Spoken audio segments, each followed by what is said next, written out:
ఓం శ్రీ గురుభ్యో నమ. ఓం శ్రీమాత్రే నమ. ఈరోజు మనం శ్రీ లలితా సహస్రనామ స్తోత్రంలోని 935వ నామం గురించి తెలుసుకోబోతున్నాం. ఈ నామం అమ్మవారిని జగద్ధాత్రి అని కీర్తిస్తుంది. ఈ నామానికి మంత్రస్వరూపం శ్రీ జగద్ధాత్రై నమః. మనం ఇంతకుముందు విశ్వమాత నామంలో అమ్మవారిని సృష్టిని చేసే మహాశక్తి స్వరూపంగా భావించుకొని కీర్తించుకున్నాం. ఈ నామంలో అమ్మవారు జగద్ధాత్రి అని కీర్తించబడుతున్నారు. ఈ నామానికి అర్థాన్ని మనం ఇప్పుడు వివరంగా తెలుసుకుందాం.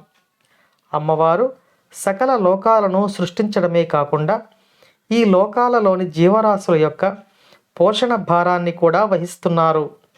మనం జీవించడానికి అవసరమైన గాలి, నీరు, ఆహారం మొదలైన అన్ని వసతులను అమ్మవారు ఏర్పాటు చేసి ఉన్నారు.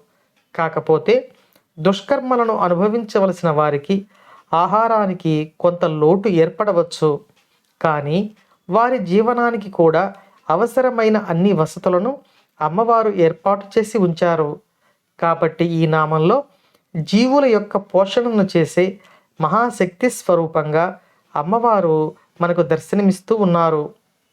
ఈ నామానికి ఇంకొక అర్థాన్ని మనం తెలియచేసుకుంటే శ్రీ మహావిష్ణువు ఊర్ధ్వలోకాలను మొసలి రూపంలో, అధోలోకాలను ఆదిశేషుని స్వరూపంలో భరిస్తున్నారు అని మనకు తెలుస్తుంది.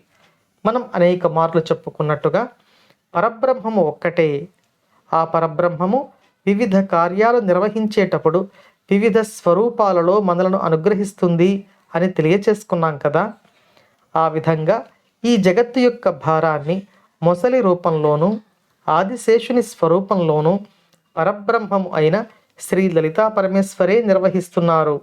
కాబట్టి ఈ నామంలో అమ్మవారు జగద్ధాత్రి అంటే జగత్తును ధరించే శక్తిగా మనకు దర్శనమిస్తూ ఉన్నారు.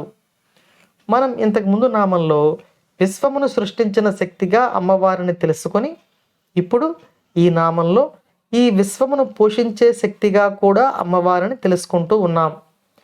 అమ్మవారి యొక్క ఈ నామం ప్రతి ఒక్కరూ ప్రతిరోజు జపం చేసుకోవలసిన అమ్మవారి దివ్య నామాలలో ముఖ్యమైనది.